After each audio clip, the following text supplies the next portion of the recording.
107.3 FM, WVIE. How would you like for this to be you? Well, it could be. If you have the desire to be an independent radio personality, paying yourself, this is your chance. WVIE 107.3 FM and WHPR 88.1 FM are looking for people with outgoing personalities who can attract sponsors. Launch your career on a radio station with the latest technology in broadcasting. WVIE 107.3 and WHPR 88.1. If you're into talk, R&B, oldies, jazz, gospel, or soca, Radio We Can See is where you need to be. 88.1 FM, WHPR. Have your own radio show. Block time is available. Call 313-868-6612. Radio We Can See, broadcasting live in the Virgin Islands and Detroit. Find us on Comcast Channel 90 and worldwide on Fire Stick, Roku, Apple TV, and all of your favorite platforms. I pledge to stay drug-free. I plan to stay drug-free. I pledge to stay drug-free. I pledge to be drug-free. I pledge to stay drug-free.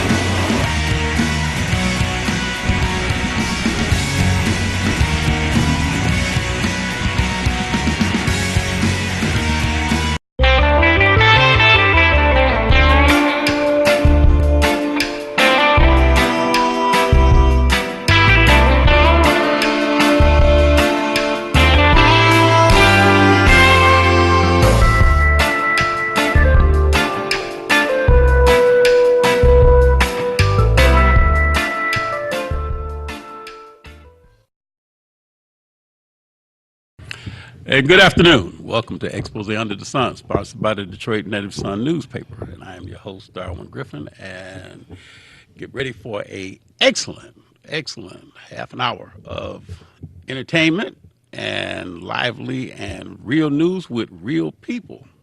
And I've got a special person that's back in the audience today, and her name is Miss Sharon Dumas. A lot of you know her as Miss Full and Fabulous, but she is in the house today.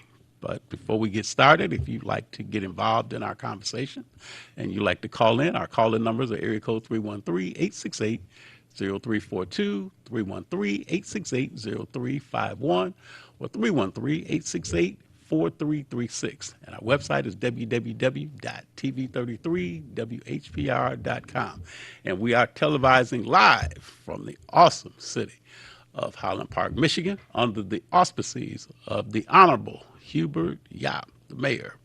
And we just want to thank R.J. Watkins and Henry Tyler for allowing us this half an hour to spend with you. And also want to let Tim Smith know, our engineer, that we appreciate him every week that we come on the show. He is doing a great job. And also Renee from Stepping Out Faith. And if you get an opportunity to hear her show, she comes on live in the Virgin Islands at 2 o'clock. And she does a Stepping Out Tuesday with Renee Faith. But before we get started today, I'd like to extend a happy birthday greeting to Miss Sonia Weaver. And she has a program called Deals with Bob. Bob is an acronym that stands for Black-Owned Businesses. So I'm not going to tell her age, but I'll just say that she just turned 29. So just to be on the safe side, you know how we men have to do. So again, I do want to thank Ms. Dumas for getting a chance to come on the show. As everybody knows, this initially was Sharon Dumas' show, and she asked me to come in and assist her. And now she is back again, and she's getting an opportunity to talk about an initiative that she's getting ready to do. So a lot of you that may be interested in learning about dating after the age of 50, and we know 50 is a young age to be, but what she's going to do is to talk to our listening and viewing audience about some of the ways that people can get acquainted, some of the ways that people can meet people, some of the ways that some of the red flags that people should look for, and some of the green flags that people should look for. So without further ado, I'd like to ask you to give a listen to my special person in this studio audience, and this is Miss Sharon Dumas. Sharon, thank you for coming on the show. Thank you very much, Darwin, for all that you do in the community as well as what you're doing on the show. You do a fantastic job. Oh, bless you. Thank you. Thank you. Now, tell a little bit about what is Seasoned to Perfection 50 Plus. Well, Seasoned to Perfection 50 Plus is an initiative that I have, the new one for 2020. As a single woman myself, I've been married before. I find that relationships are kind of hard to get into. So what I had to do, first of all, is I had to realize that it's never the other person's fault only, that I had some fault in the separation or the divorce, and I had to look at myself. And then as I looked at myself and the men that I've talked to that were interested in me, it seems like we're still going back into that vicious cycle. And so I wanted us to have an opportunity to have a conversation about relationships after 50. I believe that if not, then we tend to repeat, what it is that we're doing to make relationships bad. So when I started doing my research, I found out that people over 50, divorce has doubled since the 1990s. That's quite a bit. And they said that millennials are staying married because they're getting married later in life. So what is it that we need to do to step up our game to stay married? So let's look at the root cause. What do you think of, from your statistics or your research, what are you finding out are some of the reasons why couples are divorcing? Communication, especially in African Americans. Communication, we don't talk to each other. So by the time we decide to talk to each other, the relationship is over. I recall the relationship I was in. I said, well, let's have a conversation about whatever the issue was. He said, I'll let you know when I'm ready to talk. 3 weeks later, we still hadn't had a conversation. So how can you be loving if you're still upset or angry or confused about an issue that you're dealing with? So now, you said 3 weeks later. 3 weeks later. Did he leave the house and come back 3 weeks later, or were you right there with him during this 3 week period of time that you could have asked him again, what was it that you wanted to say, honey, or something like that? Right. I said that 3 times every week. Mm-hmm. And he said, I'll let you know when I'm ready to talk. But we never did. So, of course, for me, that means that I'm not that loving to a person that can't deal with the issue that's on the table. We need to deal with that issue first before I can feel compassion and loving and all that other stuff. So, I don't know. I might have put a lot of hints out. I might have put some little sticky tabs on everything: the refrigerator door, the TV, the bathtub, the faucet, all that. To kind of don't forget. We still need to talk. We still need to talk. We still need to talk. But so you say the millennials are then getting married at later, and then they're staying married. Where I know people who have been married 30, 35 years and they're divorced. Mm-hmm. Even ministers are now divorcing after 30, 35 years. Why? So when the issues come up, we need to deal with them, put them on the table and deal with them. But let's talk about now. We don't have to be married anymore. We're over 50. Maybe we just want a relationship. It's still the same. If you're not communicating, it's not happening. So what do you think then are some of the reasons why couples are not wanting to remarry again after they have been married before? I'm sure the first marriage was hard. It was work. I mean, if you didn't get what the problem was in the first marriage, you most certainly won't get it in the next relationship. You just take that baggage to the next relationship. And then you'll have that relationship for a while, and then it goes on and on. So I'm very surprised that men are the same, whether they're young or old. Let me just say that. So it's the same. The conversation is the same. How they treat you is the same. And I thought that we would learn from our mistakes and do better. And sometimes we don't. But do you think that some women accept the men, even though, like you said, they don't change? Why are then the women accepting the men that haven't changed when they want the men to change so that they can have a longer lasting relationship with them? It's all in what you accept. So what I accepted when I was 21, I don't accept now. What were you accepting then that you don't accept now? Well, I think it's based on your self-esteem as well. So if you had a mother that was maybe abused physically or mentally, verbally, then you took on her traits. So it's okay for him to do that because that means he loves me.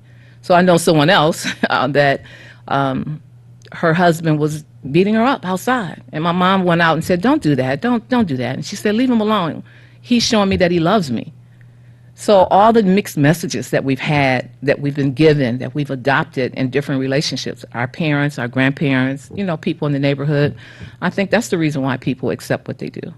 So the thing is that now, what is it that your program, Seasoned to Perfection? what are you attempting to accomplish?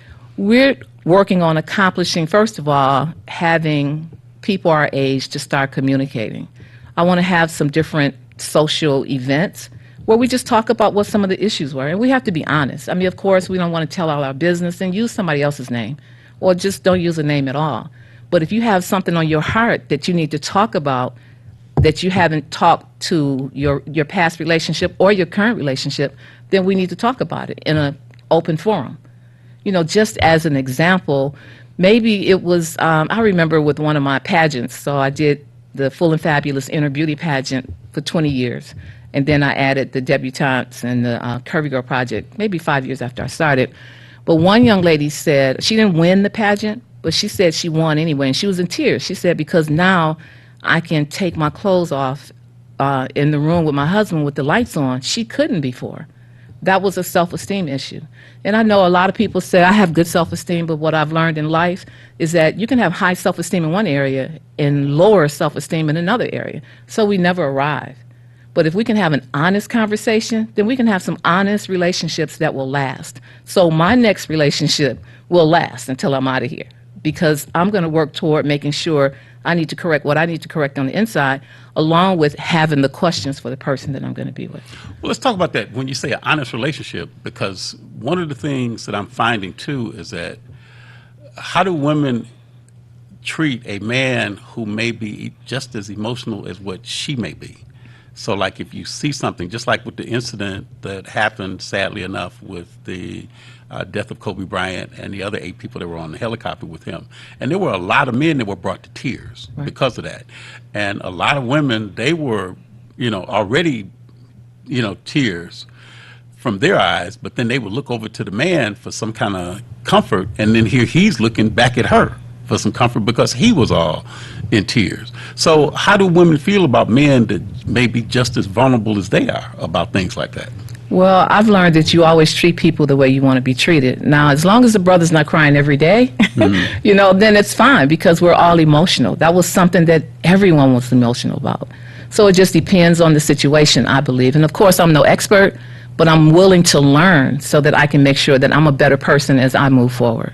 Well, that's the thing. I think that women need to go and let men know that they can be emotional. They can feel emotions and not try and keep those hidden and buried inside, because men have just as much emotion as what women do, but they try to kind of keep it bottled up. And then sometimes it comes out at some of the most inopportune times. Absolutely. But I think the thing is that if a man can feel comfortable enough with a woman to let those emotions show, that's a first line of good communication, I think, between a man and a woman. I think good communication and good intimacy. I mean, there's a song that said we cried together. So I just believe that after something emotional, you want to comfort each other.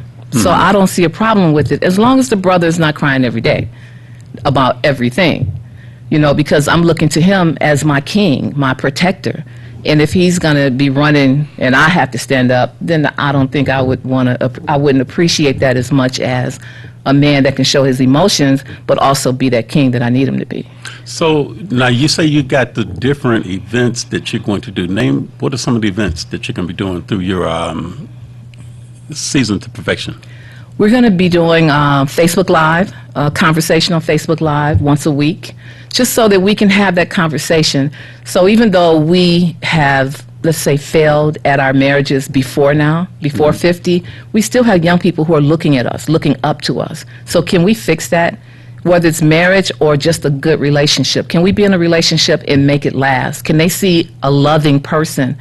I recall my son, my first husband passed away, and I didn't have a lot of men in and out of my home. And so when I finally, my husband, I'm going to marry him like I was going to marry him in maybe a month and a half. My son was upset because he saw him kiss me. So you know, here I'm thinking you shouldn't have these men in your home, yet my son hasn't seen that intimate touch between a man and a woman either. So how do you balance the two? So we have to learn to balance the two and still make it work, make the relationship work. So we want to also give our wisdom. We've learned a lot. Everyone has learned something different. And how do we communicate that to our young people, to our young couples? Even though they're making it, there are other things in life that we need to talk to them about. So a lot of times we don't tell our young people the different things that happen and the lesson that you learn. So it doesn't mean that they may fall in the same shoes, but if someone tells you that if you go down Mack Street, there's going to be a gang or danger, but you go anyway, then you know already that there's going to be danger, so whatever happens to you, you accept. But if I see that there's danger when I take my first 3 steps, I'm turning the other way because that's not what I want to run into. So we got to balance out what we teach our young people. So what are some of the things that you would say to the young people and to the seasoned individuals? What advice would you give them? I would say be true to yourself. I can recall when I knew a relationship was over, but I still tried to keep that relationship going. And I knew, you know, so be true to yourself is one thing. That's the first thing. Mm-hmm. And then trust your gut. You know, there are a lot of women as well as men that are in abusive relationships.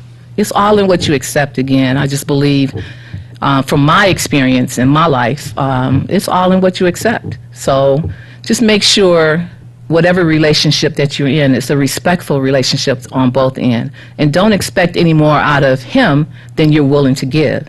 Sometimes we do. I expect more out of you than you can ever get from me. And that's not the way it should be, not in my opinion, not from my experience. So if somebody wants to be a part of the information that you've got coming up, how can they get in contact or how can they find out more information about Seasoned to Perfection? They can actually go to our Facebook page, which is Seasoned to Perfection 50+, and join the group. We also will be doing a fashion show with men and women. So this now is a movement. So there's a lot of people that are starting groups for people or women over 50. I just believe that when we take the women and put, we get in one little group, then how are we going to start to relate to men if we don't talk to men about relationships? So it's not just relationships. So we're going to have social events where we're playing bid with spades and checkers, chess, just having fun. Can we do that again? Like now, I don't go out much because I don't feel safe. Mm-hmm. You know, I had an accident, so I use a walker, and I'm very careful about where I go. So, but I know that if I'm around other people such as yourself, then I can feel comfortable that if something happens, I know that there are responsible men that will take care of it before it gets out of hand. That's not happening in a lot of places today. And then there's going to be a fashion show that we have coming up for Mother's Day. Oh, okay.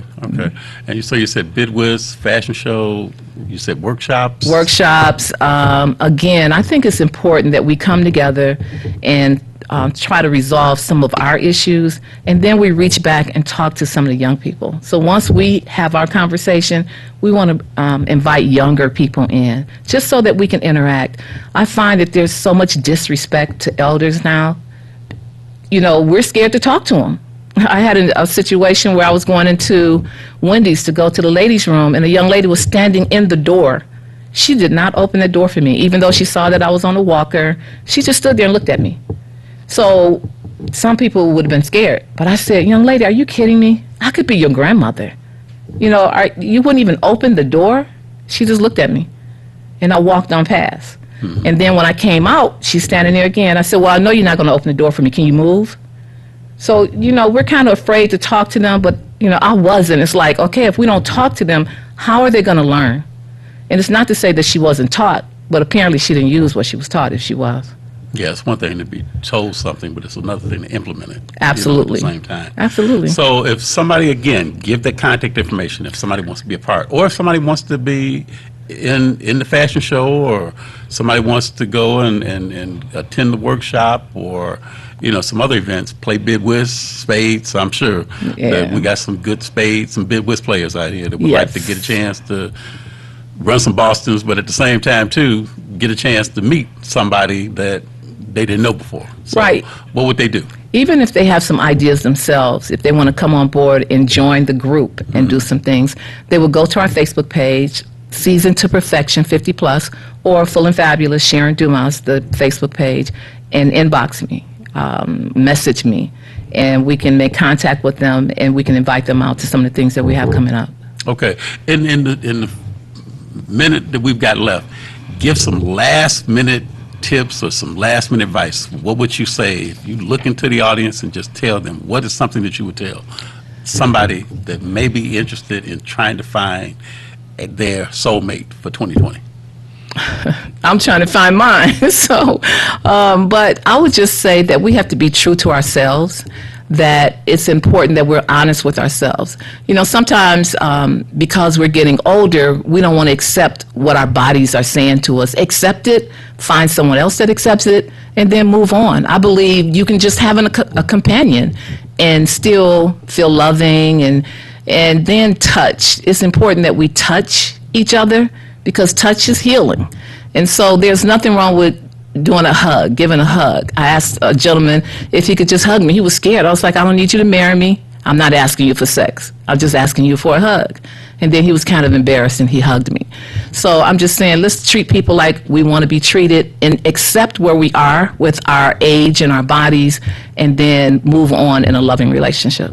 But see, I'm going to give the men a little tip. Okay, go ahead. Also, you want to make sure that you don't just touch someone physically, but you touch them emotionally. Absolutely. Because if you can touch a woman's heart, you can touch her body. And that makes the biggest difference right there. So touch a woman's heart first and foremost, because even when everything else might not still be in existence, that touch that you did to her heart lasts a long time, and it keeps giving and giving and giving. So make sure you touch that woman's heart and let that be the gift of giving. And real quick, that's why we don't want to, put you guys to the side. We need you right here with us. Oh yeah. All right. Men can't be replaced. So all right. That's just it. Well, Sharon, we're gonna have to have you come back on and talk about, some of your initiatives and some of the projects and how successful, because I know they're gonna be successful. Absolutely. And the main thing is that we need you to come out and support Seasoned to Perfection 50 Plus. So make sure that you go on the website, go on the Facebook page, and follow Ms. Dumas and Seasoned to Perfection 50 Plus. Again, thank you, Ms. Dumas, for coming on the show. We definitely have to have you come back on the show more often and talk about this initiative. And again, I want to thank Valerie Lockhart with Expose Under the Sun and the newspaper, Detroit Native Sun newspaper. And that's who we are sponsored by. And you can pick up a copy of the Detroit Native Sun newspaper at your local Kroger supermarkets. And if you'd like to advertise in the Detroit Native Sun newspaper, you can contact Ms. Lockhart at area code 313-457-5944. Again, that's 313-457-5944. And I just want to leave you with these words. Make certain that you let someone know that you love them. Peace. Have a great day. See you next week. Same time, same station. See you next time.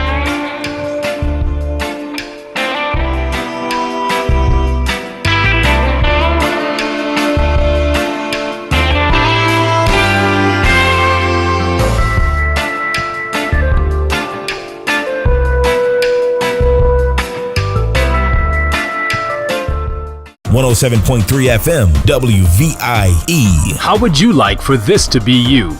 Well, it could be. If you have the desire to be an independent radio personality, paying yourself, this is your chance. WVIE 107.3 FM and WHPR 88.1 FM are looking for people with outgoing personalities who can attract sponsors. Launch your career on a radio station with the latest technology in broadcasting. WVIE 107.3 and WHPR 88.1. If you're into talk, R&B, oldies, jazz, gospel, or soca, Radio We Can See is where you need to be. 88.1 FM, WHPR. Have your own radio show. Block time is available. Call 313-868-6612. Radio We Can See, broadcasting live in the Virgin Islands and Detroit. Find us on Comcast Channel 90 and worldwide on Fire Stick, Roku, Apple TV, and all of your favorite platforms.